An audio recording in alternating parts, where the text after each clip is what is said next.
प्रज्वलित जो वैराग्य पवन से, कर्म ईंधन को भस्म करे, जिनकी ध्यान अग्नि से नभ में पेले हैं स्फुलिंग अरे। वह मध्यान दिवाकर जिनके ऊपर सदा सुशोभित है, कायो सर्ग रूप मुद्रा जो विशाल तनधारी है। अष्ट कर्म के परम विजेता, उत्तम पुरुषों के स्वामी, नाभिपुत्र जिनपति महात्मा, जयवंतो अंतर्यामी, जयवंतो अंतर्यामी।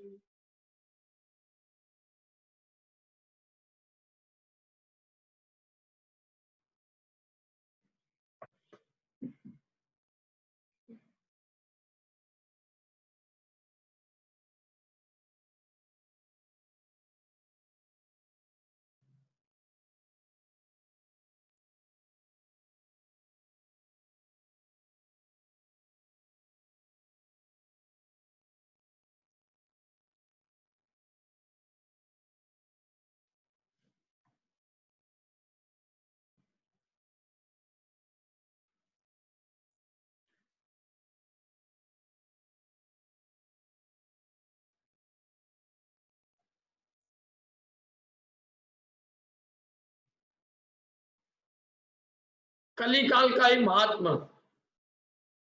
कली काल मतलब ये जो भी काल चल रहा है पंचम काल, इसका कोई अद्भुत महात्मा है। दुर्ध्यानार्थमवद्य कारण महो निर्ग्रंथताहने, दुर्ध्यानार्थमवद्य कारण महो निर्ग्रंथता हानये। सय्या हेतु तृणाद्यपि प्रशमिना, लज्जाकरं स्वीकृतम्, यत्तत्किं न गृहस्थ योग्यमपरम्, स्वर्णादिकं साम्प्रतं निर्ग्रन्थेष्वपि चेत् तदस्ति नितराम् प्राय प्रविष्ट कली। सब बढ़िया लिखा है, देखो समझ में आया। कल अपन ने इसका अर्थ पढ़ा था, वैसे किसी को ख्याल में है?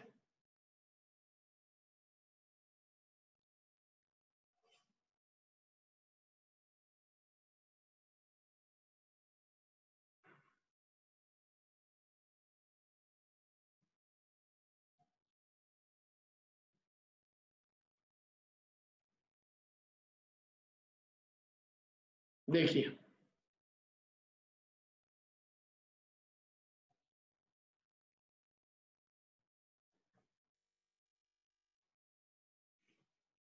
पढ़िए रिंकल जी।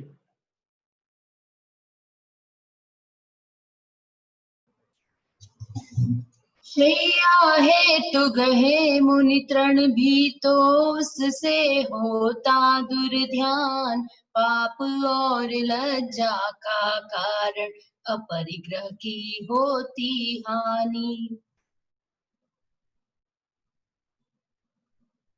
तो गृहस्थ के योग्य धनादिक कैसे रख सकते निर्ग्रंथ, किंतु रखे तो जानो यह है कली काल का ही महात्म्य। क्या कह रहे हैं देखो,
चाहिए कि मानो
अब आ रही है।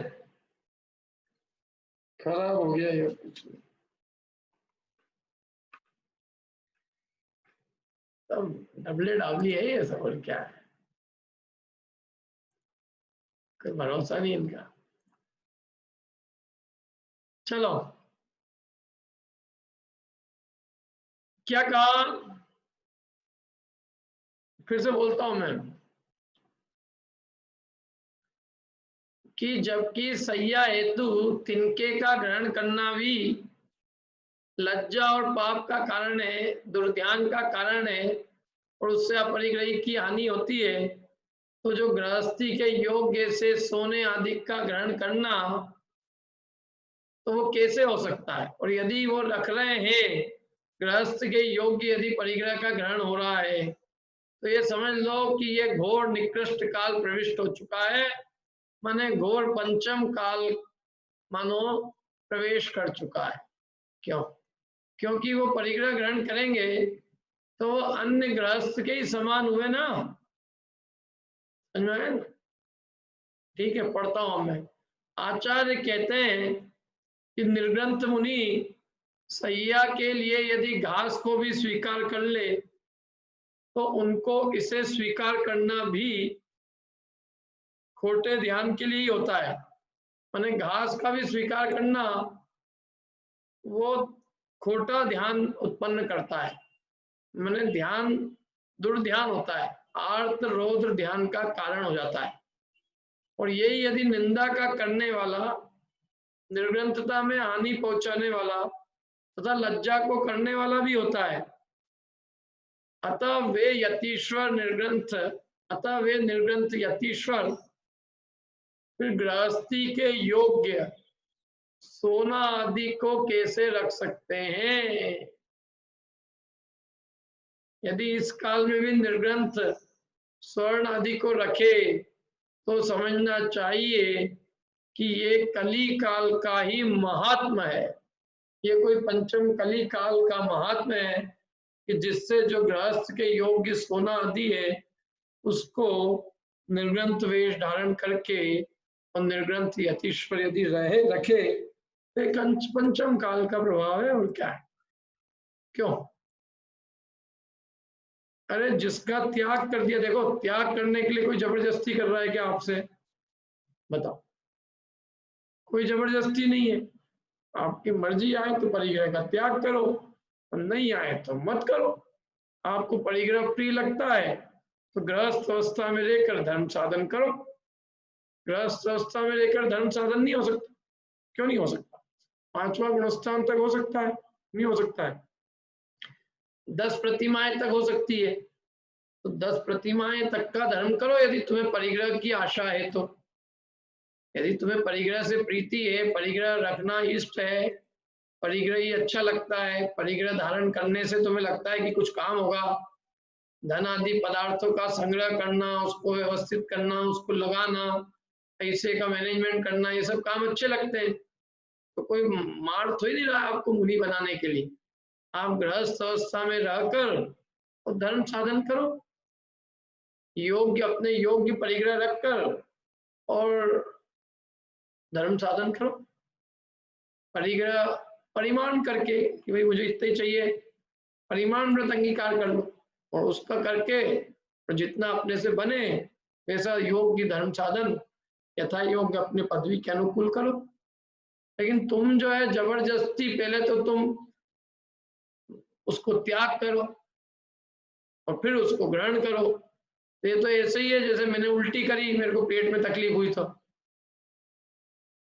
पेट में जब पेट बहुत दुखने लग गया तो पेट को दुखने से बचाने के लिए मेरे को वैद्य ने कहा कि सब वमन कर दो, जो भी गंदा होगा बाहर निकल जाएगा तो तुमको शांति मिल जाएगी। तो मैंने वमन कर दिया सबका सब, किसी भी उपाय से कैसे भी कर करके मैंने उसको सारा उल्टी निकाल निकाल के बाहर कर दिया। अब जब पेट ठीक हो गया तो मैंने कहा अब तो पेट ठीक हो ही गया है, अब क्या करो। और फिर उस वमन को कोई खा जाए, क्यों?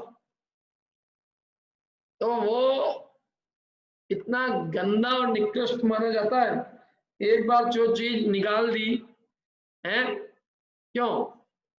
मुंह का मेल, मल मूत्र, ये सब चीजें इनका सेवन निंद माना जाता है। तो एक बार जो चीज अंदर से निकल गई वो कोई पुनः ग्रहण करने के योग्य तो ही नहीं होती है। ऐसे जिस परिग्रह का एक बार त्याग कर दिया तो अब वो पुनः उसका ग्रहण नहीं होता है। या तो त्याग करते समय पहले ही सोच लो कि हमको इसकी इच्छा है तो इसका त्याग मत करो, और यदि त्याग कर दिया है तो फिर उसको ग्रहण मत करो।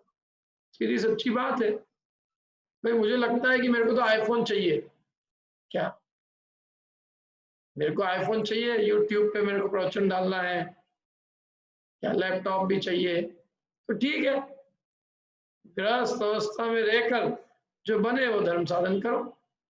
लेकिन मैं पहले तो इसको छोड़ दूं और फिर मेरे जितने भी यहाँ पे शिष्य हैं इनको कहूं कि यार मेरा भी एक तो यूट्यूब पे लेक्चर आना चाहिए, एक आध जूम पे मेरी भी क्लास करा दो, आशीर्वाद देंगे हम सबको, कोल्हापुर वाले शेखर जी को, क्या सबको हम आशीर्वाद देंगे तो वह अयोग्य कहलाएगा। कहेंगे पंडित जी आपके पास पहले जब था तो छोड़ा क्यों, और जब ग्रहण ही करना था तो छोड़ा ही क्यों, और जब आपने छोड़ दिया है तो फिर इसको पुनः ग्रहण क्यों कर रहे हैं? योग्य है कि नहीं बात बराबर? क्यों सुरेंद्र जी है?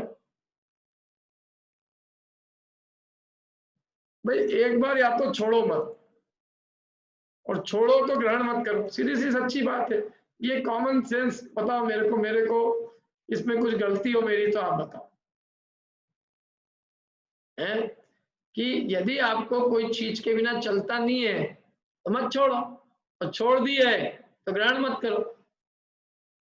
त्याग करने के बाद में उस वस्तु का ग्रहण करना वो ऐसे ही है जैसे कि वमन करके उस वमन को ही चाटना।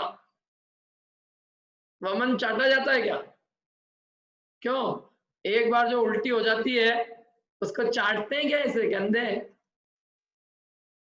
तो ऐसे ही एक बार जो परिग्रह छोड़ दिया फिर उस परिग्रह को ग्रहण नहीं किया जाता।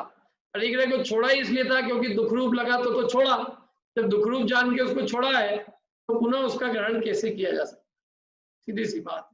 फिर भी यदि कोई ग्रहण करे तो गृहस्थी के योग्य जो परिग्रह है, सही है, सोना, धन, पैसा आदि, क्या तो समझ लेना चाहिए कि ये कली काल का ही महात्म्य है। क्या अरे जब तिनके का भी ग्रहण लज्जास्पद कहा है? तिनके का ग्रहण भी निर्ग्रंथता की हानि करने वाला है, अपरिग्रह व्रत की हानि करने वाला है। तिनके का ग्रहण भी दुर्ध्यान का कारण है, पाप का कारण है, लज्जा का कारण है। तो फिर ये बड़े बड़े धनादि परिग्रह को रखना कैसे योग्य हो सकता है? और फिर भी कोई रखता है तो ये कली काल का, पंचम काल का महात्म समझना। और देखो गृहस्थ कोई होगा तो बेचारा कितना धन रखेगा, और यदि कोई मुनिराज और ज्यादा क्या मैंने एक गृहस्थ जितनी अपनी बेचारे की बचत होती है जिंदगी में, उतनी वो सारी बचत दान आदि के लिए दे देता है। और ऐसे हजारों बेचारे गृहस्थी अपनी सारी बचत क्यों, अपनी सारी सेविंग ला ला के धर्म के नाम पे दे दे, और ये धर्माधिकारी बन के उन सबको ग्रहण करे, परिग्रह का त्याग करने के बाद भी। तो ये महान कली काल का महात्मा है। समझ लेना कि ये कली काल दुष्ट प्रविष्ट कर गया है और उसके कारण ये सब निकृष्ट प्रवृत्तियां देखने में आ रही है। क्योंकि जितना परिग्रह सामान्य गृहस्थ के पास नहीं पाया जाए, उससे कई गुना यदि अधिक यदि परिग्रह त्यागी के पास में हो, परिग्रह त्यागी उसकी व्यवस्था जमा रहे हो, तो इसका मतलब है कि वास्तव में घोर कलिकाल का प्रविष्ट है, घोर कलिकाल प्रवेश कर चुका है, ये समझना चाहिए। अब आगे क्या कहते हैं देखो, क्रोध आदि से तो कभी कभी बंद होता है, जबकि परिग्रह से निरंतर बंद चलते ही रहता है। क्या क्रोध आदि तो कभी कभी होंगे, तो उससे कर्म का बंद कभी कभी होगा, लेकिन जो परिग्रह रखेगा तो परिग्रह की चिंता 24 घंटे चलती है। 24 घंटे चलती ही नहीं, बोलो। तो 24 घंटे परिग्रह की चिंता जो करता है, तो निरंतर उससे कर्म बंद करता है ये चीज, ये बता रहे हैं। एक बार कषाय तो अपने को, कषाय से तो कभी कभी क्यों गुस्सा कब कब आता है, मेरे को भी आ जाता है, सबको आ जाता होगा, अनुराधा जी आपको भी आ जाता होगा कभी, लेकिन उससे कभी कभी बंद होता है। लेकिन ये जो परिग्रह का संग है ना, ये बंद का सदा काल कारण है, क्योंकि इसका संसर्ग हम एक समय भी नहीं छोड़ते, तो इसके निमित्त से सतत एक दुर्ध्यान की परंपरा चला करती है, ममत्व भाव की परंपरा निरंतर चला करती है, तो इसलिए ये निरंतर बंद का कारण है। आप लोगों ने प्रवचन सार पढ़ा होगा, पढ़ा किसी ने? प्रवचन सार में हिंसा और परिग्रह का वर्णन है, उसमें उन्होंने लिखा है कि द्रव्य हिंसा से तो बंद हो भी और ना भी हो, लेकिन परिग्रह से तो बंद का नियम है। याद है किसी को गाथा है?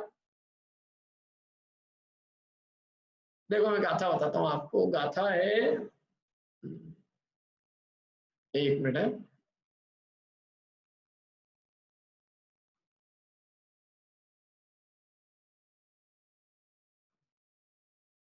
बहुत बढ़िया गाथा है वो। उसमें सिद्ध किया है कि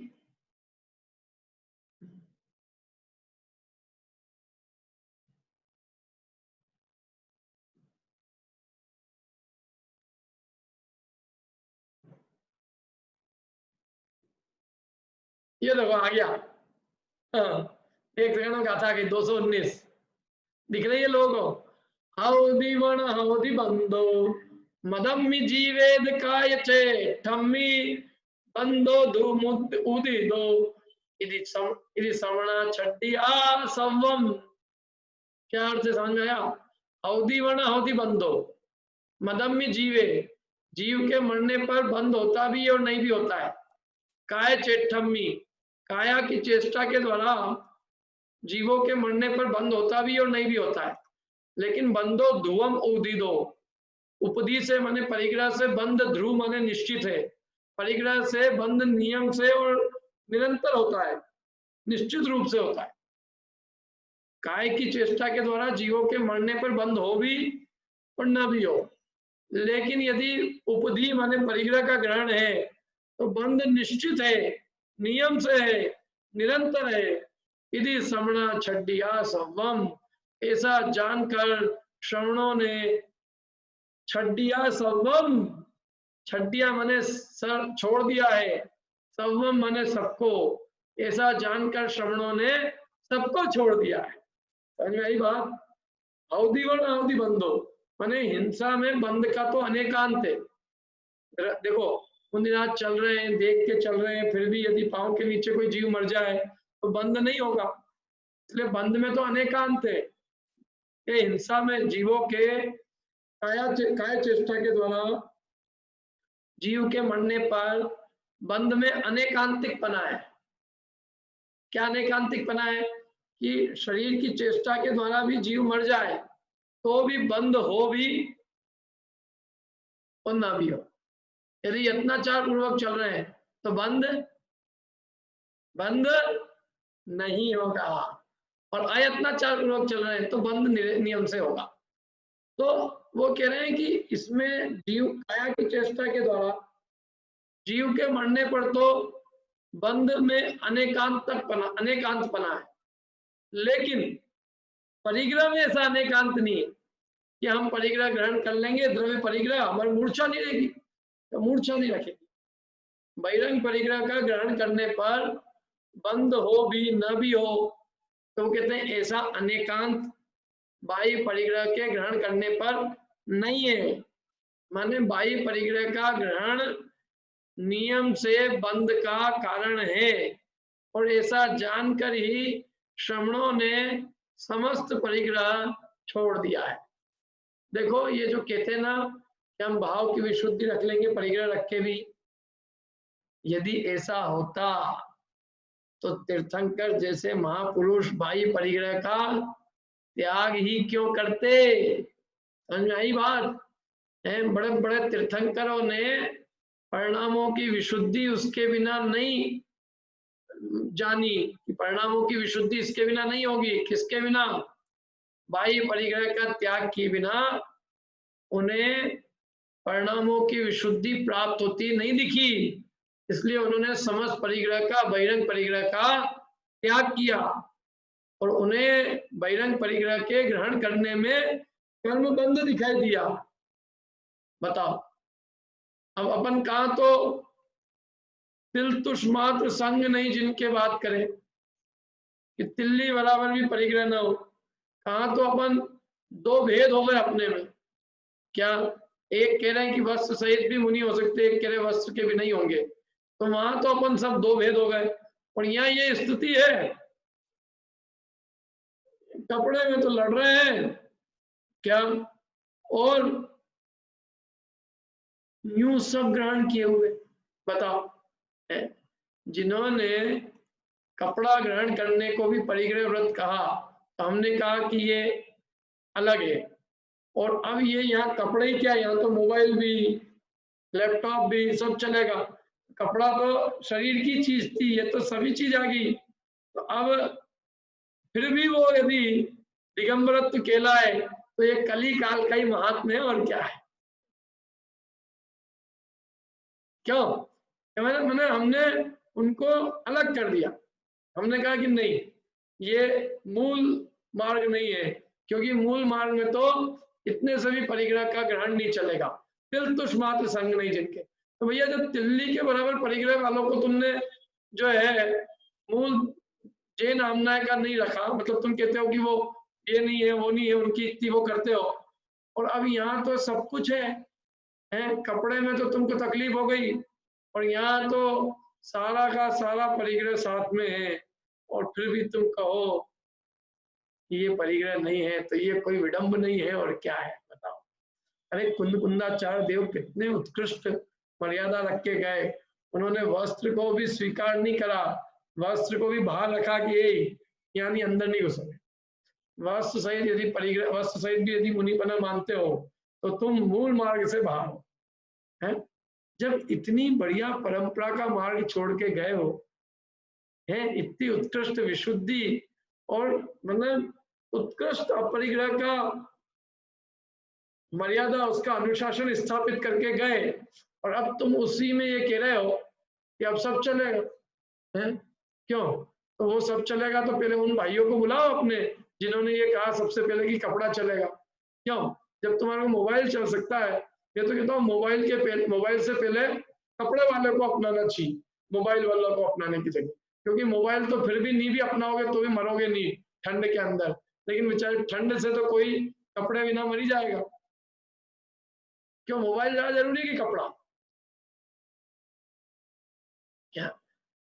तो जब तुम कपड़े वालों को तो तुमने, अरे ये तो बिल्कुल अलग है, तो वो अलग है भैया, है कपड़ा अलग है, और ये सब क्यों? ये सब अलग नहीं होएगा। अरे वो कपड़ा को अलग करने का कारण ही यही था कि हमने ये उसी समय संकेत दे दिया कि एक तिल्ली का कण भी जो है यहाँ नहीं चलेगा। यदि तिल तुष मत तिल्ली के बराबर जितना भी परिग्रह है तो मूल दिगंबर मार्ग नहीं है, क्योंकि मूल दिगंबर मार्ग तो इतना सा भी परिग्रह स्वीकार नहीं करता। बताओ क्या है सब? मैं आपको एक बात बताऊं, ये सबका सब हमारा सांप्रदायिक दृष्टिकोण है। सांप्रदायिक, सांप्रदायिक दृष्टिकोण मतलब कि यदि मेरे संप्रदाय का है, मेरे संप्रदाय में पैदा हुआ है, और यदि वो कह रहा है कि मैं आपके संप्रदाय का हूं, तो उसको सब छूट है, सारी छूट है उसको, वो कुछ भी रख सकता है, कोई दिक्कत नहीं।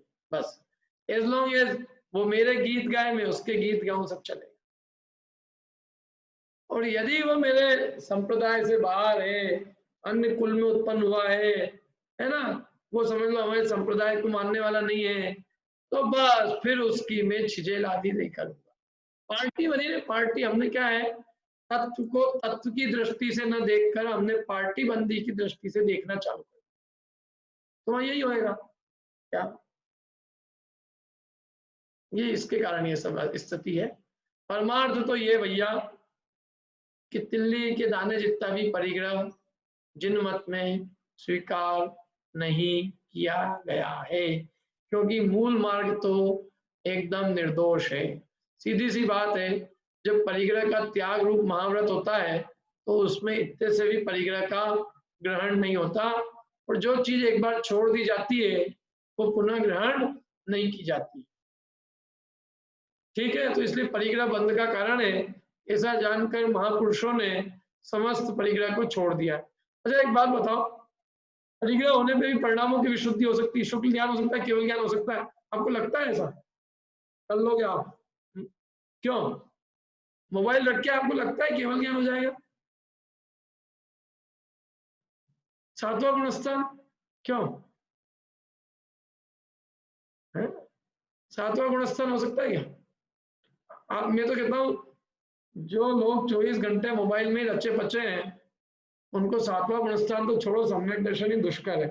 अरे तत्वाभ्यास होना ही दुष्कर है क्या? 24 घंटे जो उसी में घुसे हुए हैं, वो कब तो किताब खोलेंगे, कब पढ़ेंगे ना, कब समझेंगे, तब तो निर्णय करेंगे कब? बीमारी है ये तो, एक बीमारी। हाँ, और ही क्या, मोबाइल ही क्या, सारे विकल्प संकल्प दुनिया भर का परिग्रह का फैलाव, इसको कहाँ व्यवस्थित करना है, इसको कहाँ करना है, किससे कितना लेना है, किससे कितना वसूलना है, क्या ये सारे विकल्पों के कारण है भैया, सब विकल्पों के कारण, घोर विकल्प के कारण। इसलिए मुनिराज ने ये सब जानकर परिग्रह को सबसे पहले क्या कर दिया है, छोड़ दिया है। अब वो कहते हैं कि क्रोध से तो कभी कभी बंद होता है, लेकिन परिग्रह से तो निरंतर बंद होता है। कादाचित को बंद क्रोधादे कर्मण सदा संगात नापि कदाचित परिग्रह ग्रहवताम सिद्धि।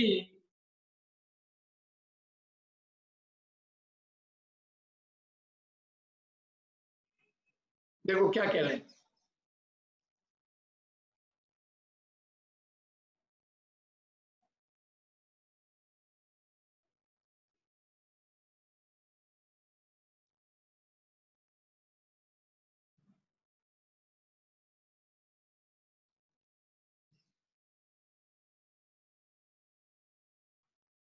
पढ़िए।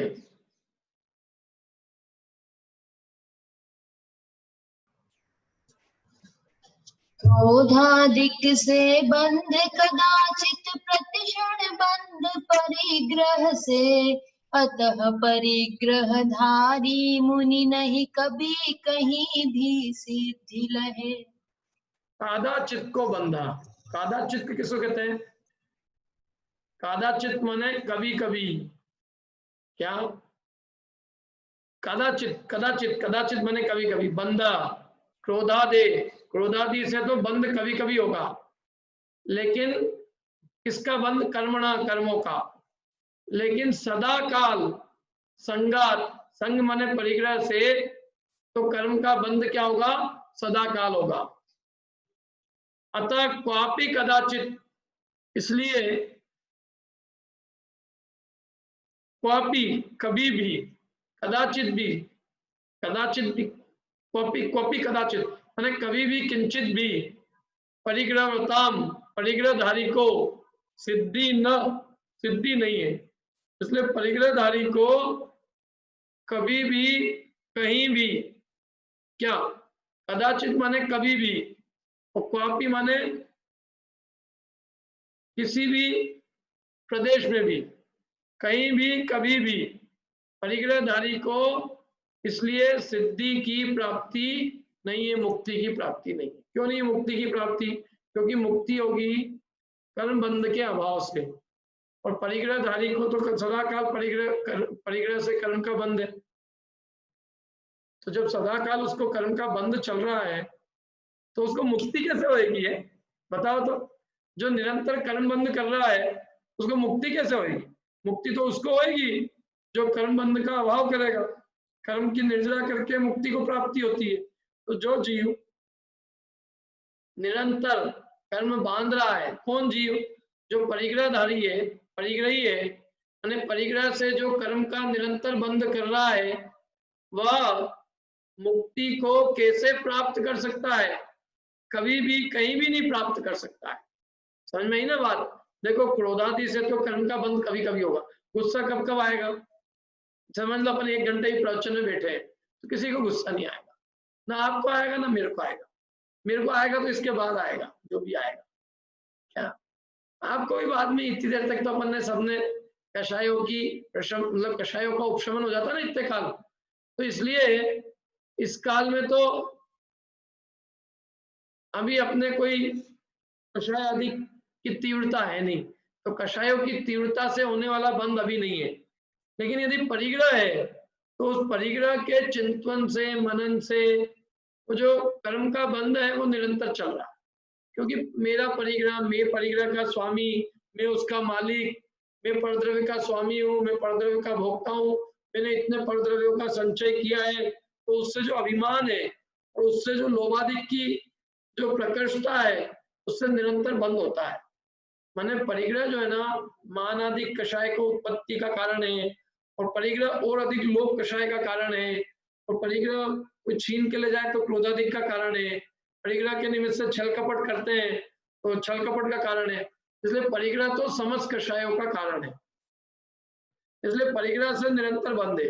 और क्रोधाधिक कषाय की तीव्रता तो यद किंचित जब होगी तब होगी, लेकिन परिग्रहधारी को परिग्रह के चिंतन मनन से, परिग्रह के संग से बंध निरंतर है। और इसीलिए परिग्रहधारी को कभी भी किसी क्षेत्र में भी और किसी काल में भी मुक्ति की प्राप्ति नहीं होती।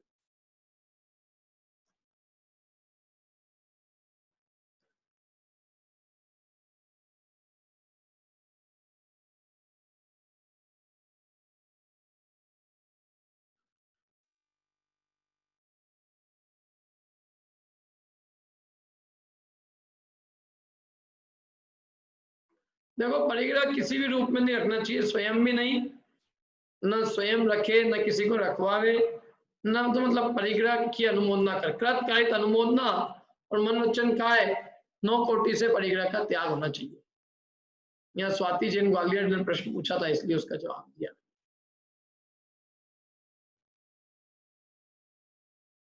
ठीक है, और किसी को कोई प्रश्न है? वन्ना जी कुछ पूछ रहे थे, वन्ना जी बोलिए। हम ममता जी बोलिए। ये सिर्फ बाह्य परिग्रह का आ रहा है क्या? क्योंकि क्रोध अंतरंग परिग्रह तो, क्रोध तो अंतरंग परिग्रह है ही सही ना। हाँ बाह्य परिग्रह की अपेक्षा से बात है ये बाह्य परिग्रह से। देखो वैसे भी देखो इसमें बहुत सारी बातें हैं। ये है इसमें एक तो कि जैसे अभी भी अपने को क्रोधादि कषाय तो है ही ना, ऐसा तो ही नहीं क्रोधादि का अभाव हो गया है, लेकिन क्रोध की तीव्रता नहीं है, तो उस अपेक्षा से अपने को बंध जो है वैसा नहीं होता। लेकिन जो परिग्रह का चिंतन है वो उसके निमित्त से सतत परिणाम कलुषित होते हैं, इसलिए बंध कहा है। और अंतरंग परिग्रह क्रोधादि कषाय है, उसको अपना मानता है, उसको अपनाता है, तो उसके तो सतत बंद ही। जैसे यहाँ जो भी चर्चा है वो बहिरंग परिग्रह की अपेक्षा है, ये ध्यान रखना। बोलिए सुरेंद्र जी। हाँ भैया, जैसे अगर कोई मुनिराज परिग्रह तो नहीं रखते हैं, पर अगर वो मंदिर आदि के लिए दान के लिए पैसा लेके मंदिर आदि बनवाते हैं तो क्या वो परिग्रह कहलाएगा? कोई इन सब चीजों से प्रयोजन ही नहीं ना, ये सब चीजों से क्या मतलब है। जब परिग्रह छोड़ दिया तो वो दान वान का प्रयोजन, दान आदि की व्यवस्था गृहस्थी की होती, मुनिराज की नहीं होती। वो परिग्रह में ही आएगा ना, पर वो मंदिर आदि के लिए दान जो है ना, दान दान हम और आप कोई चीज चलाने के लिए हम लोग करते हैं, ये उनका व्यवस्था, उनका विषय नहीं है।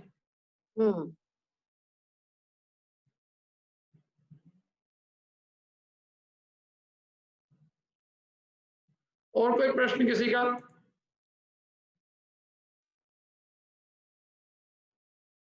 बोलिए शेखर जी। जय जिनेंद्र। महाराज जी, शास्त्र कभी साथ में रखते हैं तो चलता है क्या? वो तो स्वाध्याय के लिए रखते हैं। एक जिनवानी रख सकते हैं। हाँ, एक दो जिनवानी ऐसे रख सकते हैं, उसका शास्त्र में उल्लेख है।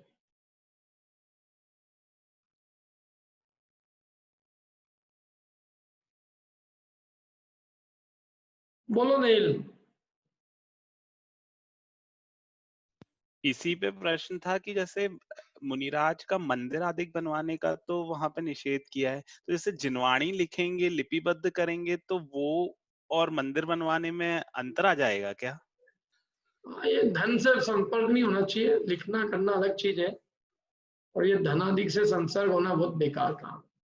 तो मतलब क्योंकि जिनवाणी लिपिबद्ध कराने में भी मतलब पर का और स्वयं का दोनों का रहता है ना, उपकार की भावना कि मैं लिपिबद्ध कर दूं सो आगे जाके पीढ़ी, वैसे ही अगर उसी प्रयोजन से अगर मंदिर आदि बनवाए तो फिर क्यों निषेध किया है? शास्त्र लिखने में, और शास्त्र भी लिख के रख के चले गए, जिनको छपवाना था, जिनने करना था, उनने किया वो काम, उसके भी विकल्प नहीं किए जाते। ठीक है।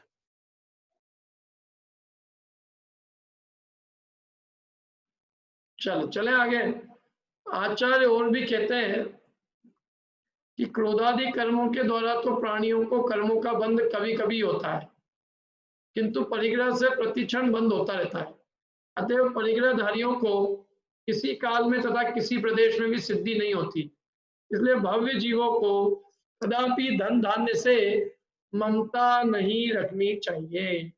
परिग्रह से ममता बहुत दुख का कारण है। देखो सारी जो वो आती है ना, जो जितनी भी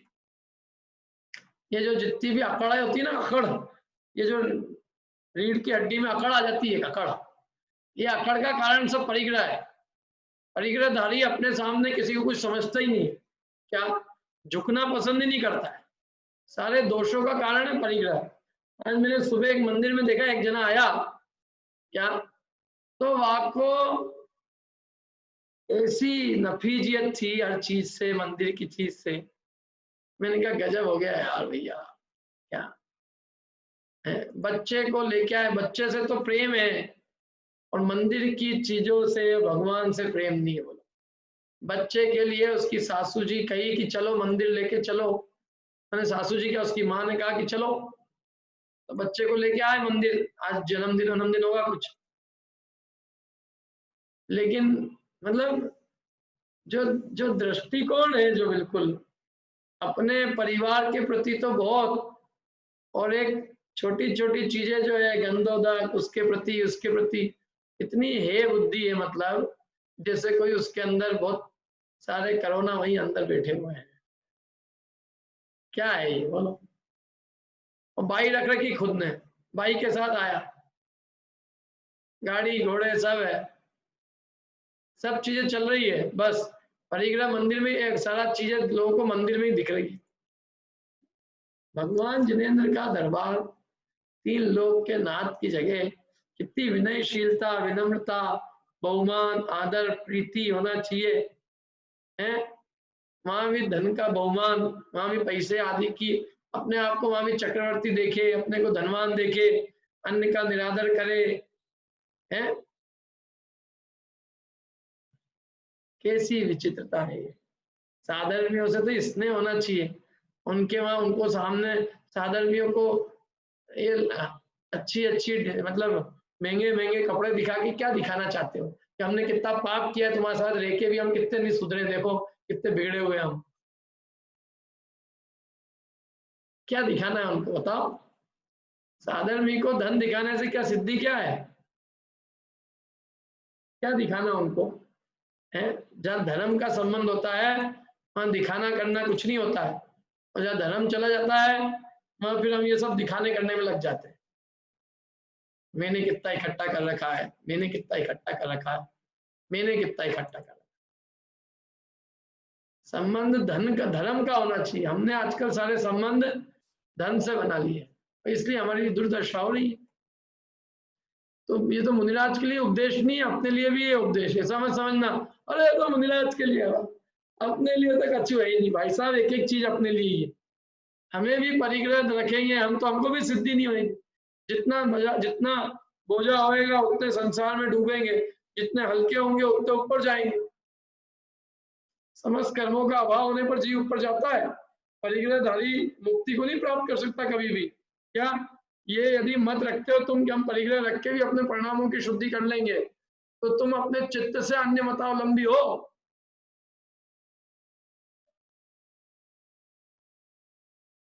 क्या वो भी तो यही तर्क दे रहे हैं कि हम सब रख के भी परिणामों की विशुद्धि कर लेंगे। भाई साहब होती नहीं है, परिग्रह के त्याग बिना परिणामों की शुद्धि संभव नहीं है। बोलिए ज्ञानेश जी। समझ में नहीं आता, जैसे आजकल एक परिपाटी हो गई कि कोई मंदिर को पैसे की जरूरत है तो बोलते किसी मुनिराज को लाओ तो पैसा इकट्ठा हो जाएगा। तो इसमें दोष मुनिराज को है नहीं, जो कार्य कमेटी वाले उनको है। दोनों का ही है, पैसे की मशीन समझ रखा है क्या? एक तो पहली बात ये है कि वे अपना निर्ग्रंथ वेश धन के लिए क्यों बेचे? तुम्हारे पैसे इकट्ठे कराने के लिए हम अपनी निर्ग्रंथता क्यों बेचे? बताओ। कल से कोई कहे कि पंडित जी को लिया, कोई समझ लो अपने मानने वाले 10-20 हों और वो पैसे देते हो अपने कहने से, उनमें यदि जाऊं कि भाई चले जाओ इनको, तो ये तो अपन ने अपने धर्म को बेचना हुआ ना। ये तो क्यों बेचे अपन? जिसको घटना हुई मेरे साथ। और गृहस्थ तो फिर भी ठीक है, चलो परिग्रह का संसर्ग है। मुनिराज को तो इन सबसे चीजों से दूर रहना चाहिए। देखो प्रपंचों से, सब प्रपंच है। फिर उसमें क्या होता है, फिर ये भी होता है कि हम इतना इकट्ठा कराएंगे तो थोड़ा हमको भी मिलना चाहिए, थोड़ा हमारे यहाँ पे भी जाएगा, थोड़ा तुम्हारे यहाँ रहेगा, फिर किसको कितना मिले उसके ऊपर लड़ाई झगड़ा चालू हो जाएगा। पंडित जी घटना हुई मेरे सामने, मेरे को आपको सुनाऊं। जैन कॉलोनी विश्वनाथ सागर जी महाराज थे, मेरी ससुराल में पंच कल्याणक होना है तो वो कमेटी के अध्यक्ष आए, मेरे को साथ में ले गए और विश्वनाथ सागर जी सामायिक करने जा रहे, उनके पैर पकड़ लिए कि महाराज जी मेरे पंच कल्याणक एक भी पैसा नहीं है मेरे पास। अब मैं देख रहा हूँ, मैंने ये पागल हो गए, कैसी हरकतें कर रहे हैं। अब महाराज जी के पैर नहीं छोड़े पंडित जी को। अब महाराज जी ने मेरे बोला कि हाँ नहीं रहा, मैं गया पास में, बोले इनको बोल दो कोई कमी नहीं आएगी, वो कुछ हो जरूरत तो तुम दे दो। ऐसी घटना देखी मेरे सामने। हाँ तो लोगों की सोच ही ऐसी हो गई है ना, क्या करो। बड़ी विचित्रता है जी बहुत। और वो ऐसा विचित्र सीन देखा मैंने, उनको डांटा बाद वहां से निकलने, मुझे मैं कभी आऊंगा नहीं तुम्हारे साथ, तुम इस टाइप की हरकतें कर रहे हो, कहाँ से तुम्हें पैसे देंगे? ऐसे लोग घटनाएं कर रहे हैं। धन के लोभी जीव है और क्या है, धन देखा ही नहीं है। ऐसे जीव निकृष्ट काल में पैदा होते हैं। देखो बहुत अपना धर्म तो इतना उत्कृष्ट है कि यहाँ परिग्रह से क्या प्रयोजन। धन तो ये वास्तव में, इसलिए धर्म जो है ना क्षत्रियों का है, शूरवीरों का है, ये महान चीज है ये। और अब यहाँ ऐसे निकृष्ट इस काल में, ऐसे इस जिन कुल में भी और ऐसे भिखारी भावना वाले लोग पैदा हो रहे हैं, बड़ा है पंचम काल के चमत्कार है ये, और कुछ नहीं। चलो खैर अब जो भी है। इसमें तो पंडित जी कमेटी वालों की गलती ज्यादा है ना पंडित जी, इस टाइप की हरकतें जो करते हैं, इसमें तो कमेटी वालों की गलती है ना, कहाँ जाके कैसी डिमांड करते हैं। सबकी गलती है जी। देखो क्या है, पैसे का नाम लेना भी पाप रूप है धर्म के क्षेत्र में। परिणामों को बिगाड़ने वाला है, क्लेश कराने वाला, आकुलता का कारण। बहुत राग द्वेष होते हैं पैसे से, इसलिए अपने लिए भी है। देखो जो भी है, खैर जो क्या कर रहा है अपने कोई मतलब नहीं है, तुम तो अपनी बात करो। तो अपने को भी ये जो है ना परिग्रह से ममता नहीं रखनी चाहिए। ये अत्यधिक परिग्रह अपने लिए भी दुख, क्लेश, आकुलता का ही घर बनेगा और तीव्र कर्म बंध का कारण बनेगा। इसलिए अपने को भी जितना बने उतना इनसे परिग्रह से ममता छोड़नी चाहिए और अत्यधिक परिग्रह की लालसा को छोड़ना चाहिए। सर्वथा सब नहीं छूट सके, आज अपन मुनि नहीं बन सके, तो कम से कम अल्प परिग्रह में संतोष रखना चाहिए, अत्यधिक परिग्रह की लालसा नहीं करनी चाहिए। ठीक है ज्ञानेश जी? ठीक ठीक सर। मोक्षाभिलाषी मुनियों को मोक्ष की अभिलाषा भी उचित नहीं है। बोलो क्या कह रहे हैं? तो मोक्ष की अभिलाषा भी मोक्ष में बाधक है, तो और कोई की अभिलाषा है तो फिर क्या करेगी? मोक्षे पी मोहाद अभिलाष दोषो विशेष तो मोक्ष निषेधकारी यतस्ततो अध्यात्म रतो मुमुक्षु भवेत् किमन्यत्र कृताभिलाष मोक्षेऽपि मोहाद् विलास दोषो विशेष तो मोक्ष निषेधकारी यतस्ततो अध्यात्म रतो मुमुक्षु भवेत् किमन्यत्र कृताभिलाष।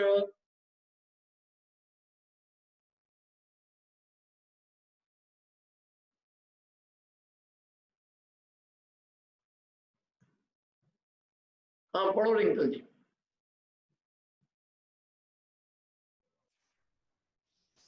हरे मोह से शिव वांछा भी दोष रूप जो बंध करे, अतः निजानंद लीन मुमुक्षु कैसे पर की चाह करे। मोक्षे अपि मोक्ष मोहाद, मोक्ष में भी यदि मोह से अभिलाष दोषो, अभिलाष दोषो मतलब मोक्ष में भी यदि मोह से अभिलाषा रूपी दोष है, विशेष तो मोक्ष निषेधकारी, तो मोक्ष की निषेधकारी है विशेषता, विशेष रूप से। यथा चूंकि, यथा तथा, यथा चूंकि मोक्ष, मोक्ष की भी अभिलाषा, मोह के कारण से यदि मोक्ष की भी अभिलाषा है तो वो दोष रूप है और विशेष रूप से मोक्ष के लिए निषेधकारी है, माने मोक्ष का निषेध करने वाली है, मोक्ष को नहीं होने देने वाली। यथा चूंकि, तथा तो फिर, चूंकि यदि ऐसा है, अतः माने फिर अध्यात्म रतो मुमुक्षु, अध्यात्म में जो रथ है ऐसा मुमुक्षु, किम अन्यत्र कृताभिलाष, किम माने कैसे, अन्यत्र माने अन्य जगह, अभिलाषा कृत, अन्य जगह कैसे अभिलाषा करेगा? बताओ, जब मोक्ष की भी अभिलाषा मोक्ष का निषेध करने वाली है, तो फिर जो अध्यात्म में रत मुमुक्षु है वो फिर अन्यत्र अभिलाषा को कैसे करेगा, माने अन्य चीजों की अभिलाषा कैसे करेगा? समझ में आई बात? नहीं आई? अरे जब मोक्ष की भी अभिलाषा मोक्ष को नहीं होने देती है, तो फिर अध्यात्म रत मुमुक्षु मोक्ष के अलावा अन्य पदार्थ की अभिलाषा कैसे करेगा? अन्यत्र माने मोक्ष से अन्यत्र अन्य चीजों की वो अभिलाषा कैसे करेगा?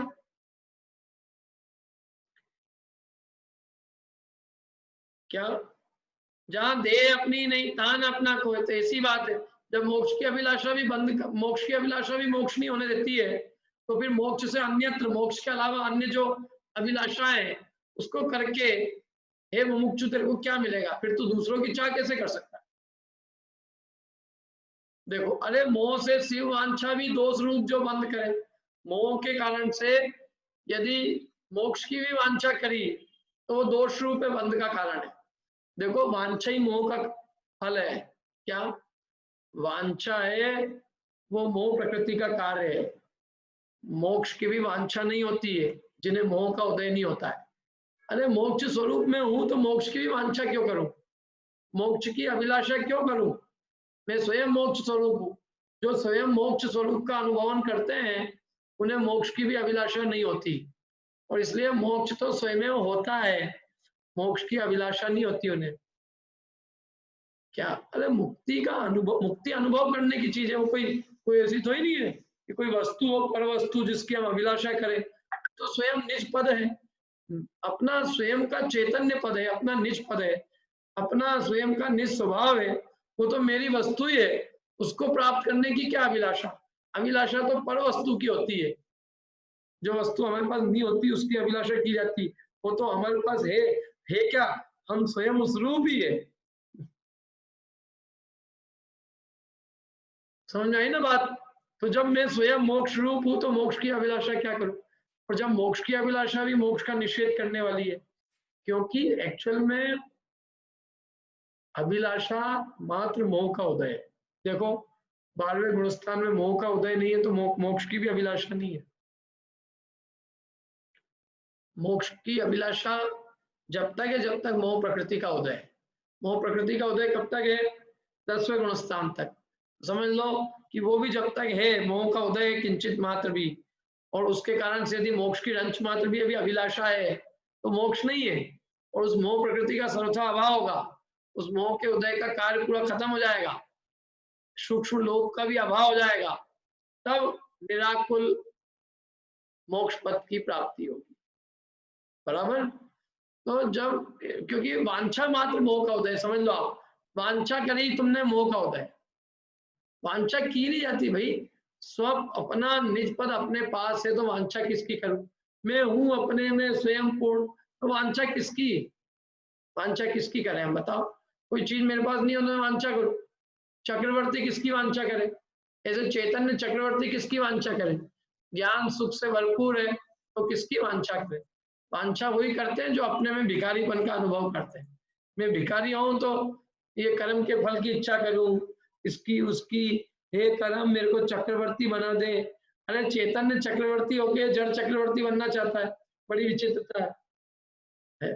तू अपने अनंत गुणों का चक्रवर्ती है स्वयं, ऐसी प्रतीति ला, अपनी महिमा ला, तो तेरे को पर की अभिलाषा उत्पन्न नहीं होगी। क्या?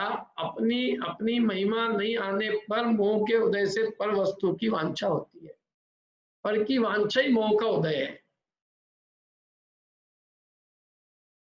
तो मोह के उदय से जो वांछा हुई, भले ही वो वांछा मोक्ष की भी है तो भी वो क्या है?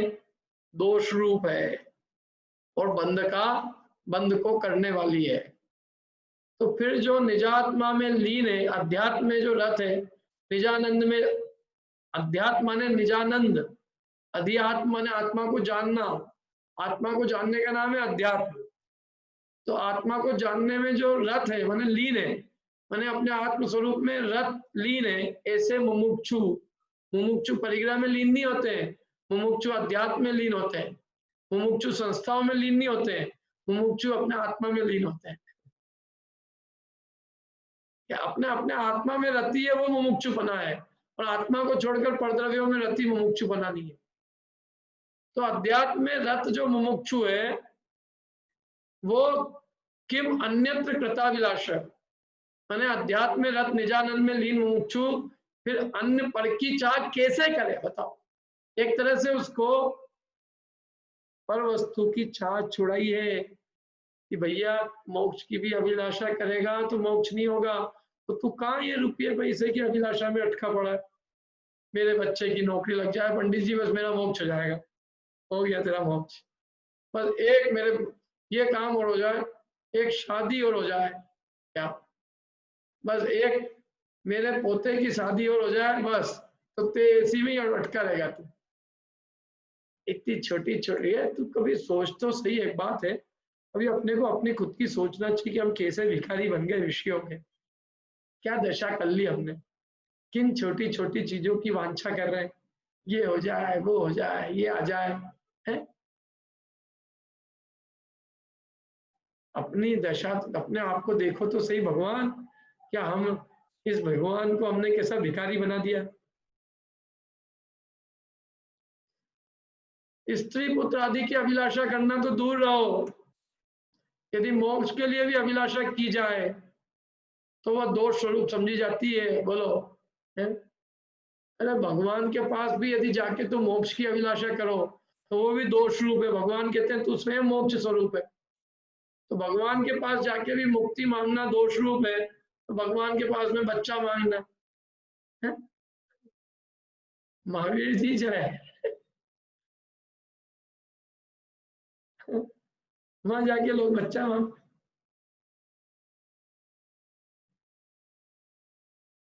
बताओ। यहाँ कह रहे हैं भगवान के पास जाके मोक्ष भी मत मांगना, और ये कह रहे हैं मोक्ष तो दूर, हमको तो बच्चा चाहिए।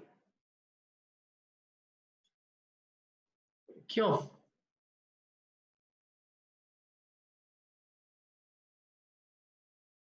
धन चाहिए।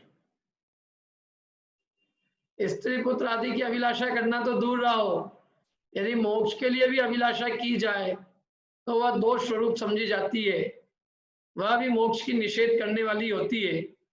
इसलिए जो मुनि अपनी आत्मा के रस में लीन है, मोक्ष के अभिलाषी है,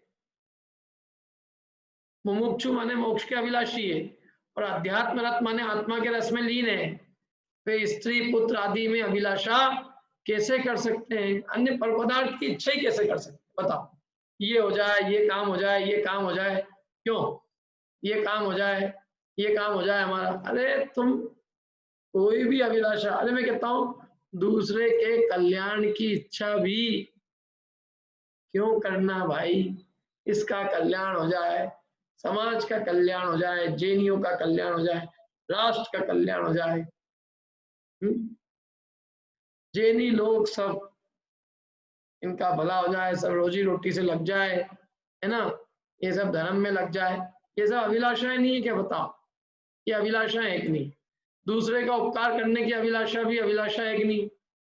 अपने मोक्ष की अभिलाषा को भी दोष रूप कह रहे हैं, और लोग तो कह रहे हैं साहब वो तो उनके दुनिया का भला करने की इच्छा करते थे। भला करने की इच्छा भी दोष रूप ही है। अध्यात्म रत्न मुमुक्षु, अध्यात्म में लीन मुमुक्षु कैसे इन पर इनकी वांछा करे है? अरे अन्य के लिए भी मोक्ष की, अपने लिए मोक्ष की वांछा करना दोष रूप है, तो अन्य के लिए मोक्ष की वांछा करना। और यहाँ कौन मोक्ष की वांछा कर रहा है? अभी तो लोगों की ये वांछा है कि ये जो है ना, ये हमारे साधर्मी भाई क्या इनके भी जो है धनादि की प्राप्ति हो जाए, इनका व्यापार व्यवसाय फूले फले हैं, इनके रोग दूर हो जाए, इनको इष्ट वस्तु की प्राप्ति हो जाए, इनको नौकरी मिल जाए, बिजनेस लग जाए। ये है अभी तो कचरा पट्टी काम एकदम। और फिर लोग कहते हैं साहब वो पर के कल्याण के लिए कर रहे हैं। वो यहाँ तो हम पर का कल्याण छोड़ो, या तो निज के कल्याण की भी अभिलाषा को गलत कह रहे हैं। बोलो, जो पर के कल्याण में लगे वो कौन सी, वो अभिलाषा कौन सी योग्य मानी जाएगी? अरे अभिलाषा ही जब दूर कह रहे हैं कि बुरी है, तो अपने कल्याण की अभिलाषा को भी वो बुरी कह रहे हैं, तो फिर पर द्रव्यों के कल्याण, पर जीवों के कल्याण की इच्छा, तो वो भी उनका भी कल्याण करेगा, उनका भी लौकिक कल्याण की अभिलाषा है, लौकिक चीजों की, कि इनको धनादि पदार्थों की प्राप्ति हो जाए, इनका लौकिक जीवन सुखी हो जाए, इनका रोग शोक दूर हो जाए, इनको आजीविका मिल जाए, एजुकेशन मिल जाए। ये सब अभिलाषा है। और क्या है? बहुत दूर है। देखो, मुक्ति के मार्ग का पथिक जीव तो एकांत में सचमुच मुक्ति का सुख भोगता है, कोई इच्छा नहीं करता। और ये सब संसार के प्रपंच है। क्या? इनका भी हो जाए, उसका ही हो जाए, उसका ही हो जाए, इनका भी कल्याण हो जाए, जगत का कल्याण हो जाए, समाज का कल्याण हो जाए, समाज सब धर्म से दूर जा रहा है, इनका भी हो जाए, उनका भी हो जाए, कोई प्रयोजन नहीं। क्या? कहाँ ये सब? यदि यही सब थे तो फिर समाज सेवा करनी, समाज सेवक के पद होते ना, फिर लौकिक में गृहस्थ होके वो करते। होता स्वयं जगत परिणाम। फिर जब इतनी अपने अंदर में शांति होगी, ये बात की इतना श्रद्धा दृढ़ होगा, वही हम स्थिरता से अपने में लीन हो सकेंगे। और जब तक हमको लगेगा कि हम कर सकते हैं दुनिया का, हमारे को करने की भावना उत्पन्न होगी, तो हम अपने में लीन नहीं हो सकेंगे।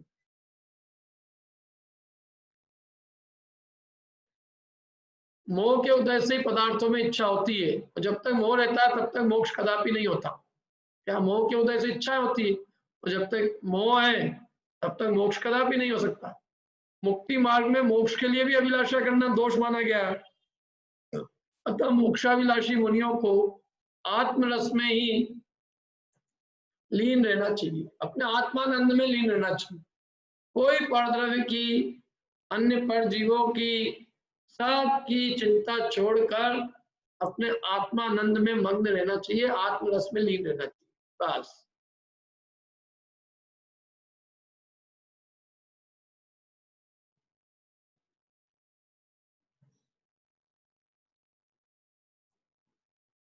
ठीक है, इतना ही रखते हैं अपन।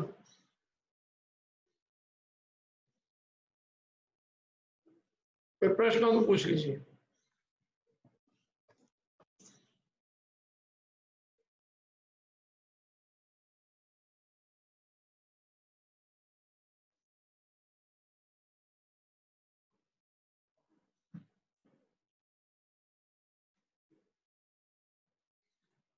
बोलिए वंदना जी। ये अध्यात्म बताया था, अधिधन आत्मा, तो अधि का क्या मतलब? फॉलो करना। अधि माने जानना, अध्ययन बनता है ना, अध्ययन, अध्ययन हाँ। अधि धातु से बनता है। नहीं तो अधि माने जानना, जानना। आत्मा को जानना ही अध्यात्म है। ये उपसर्ग है ना? हाँ, नहीं, अधि स्वयं धातु है, अधि से अध्ययन वगैरह सब बनता है। और अधि और आत्म, आत्मा को जानना, अधि तो धातु है। अच्छा।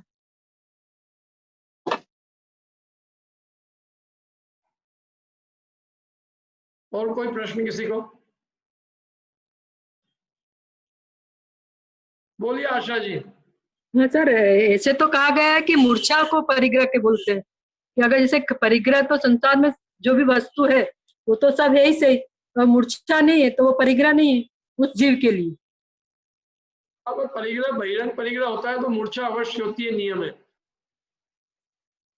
बिना मूर्छा के बहिरंग परिग्रह का ग्रहण नहीं होता।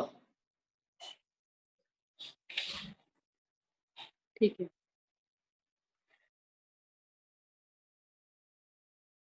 और कोई प्रश्न किसी का? स्वाति जी बोलिए, ग्वालियर, स्वाति जी ग्वालियर, बोलिए,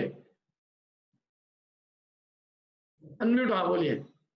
जय श्री पंडित जी। हाँ बोलिए, क्या बोलिए? मेरा तो वही क्वेश्चन था, पर पंडित जी आजकल जो महाराज जी को देखते हैं ना, तो उनके पास तो बहुत ही सब चीजें, तो उनको दर्शन करना चाहिए कि नहीं? वो सब कुछ यही दिखता है, सब परिग्रह ही परिग्रह दिखता है, आगे पीछे सब कुछ। तो और मैं जिस माहौल में हूँ तो वहां पे वो महाराज जी वाला माहौल है, तो फिर मैं क्या करूँ उसमें?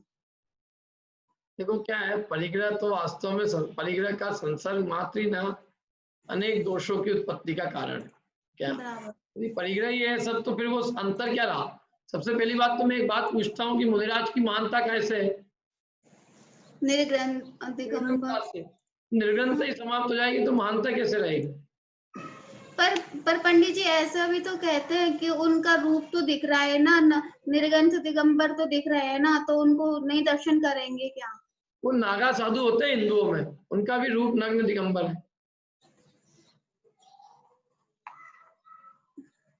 करोगे क्या उनके दर्शन? नहीं करेंगे। और कोई प्रश्न किसी का?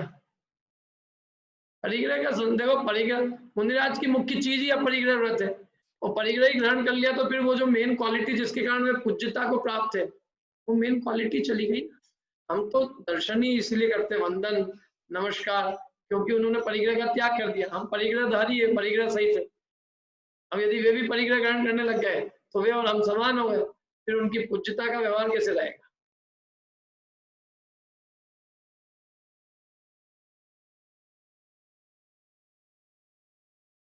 और कोई प्रश्न किसी का? नहीं, जिनवाणी स्तुति कर लेते हैं, यदि कुछ हो तो पूछ लेना।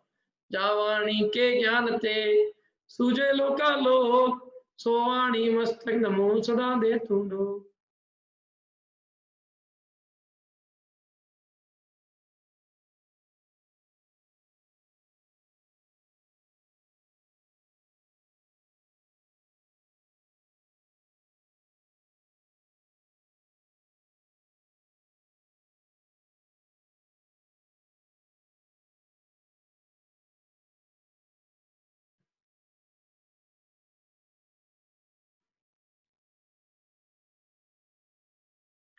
अच्छा, ये कई लोग कहते हैं पंचम काल का दोष है, तो ये पद्मनंदी पंचविंशी का भी तो पंचम काल की आचार्य ने ही लिखी ना, पंचम काल में ही। फिर ये तो काल क्या करेगा? पंचम काल के आचार्य ने पंचम काल में बैठ के रचना लिखी है, इसलिए काल को आरोप देना गलत है। और परिग्रह कोई ग्रहण जबरदस्ती तो ही नहीं कराता है, हम अपनी मूर्छा से ग्रहण करते हैं। कोई जबरदस्ती मेरे को तो नहीं कह रहा कि आप जेब में पैसे रख के चलो पंडित जी, सोने की चेन पहन के चलो, हम अपनी इच्छा से ग्रहण करके चलते हैं। ठीक है, और कुछ प्रश्न किसी को? नहीं, फिर मिलते हैं अपन शाम को 8 बजे मोक्ष प्रकाशक क्लास।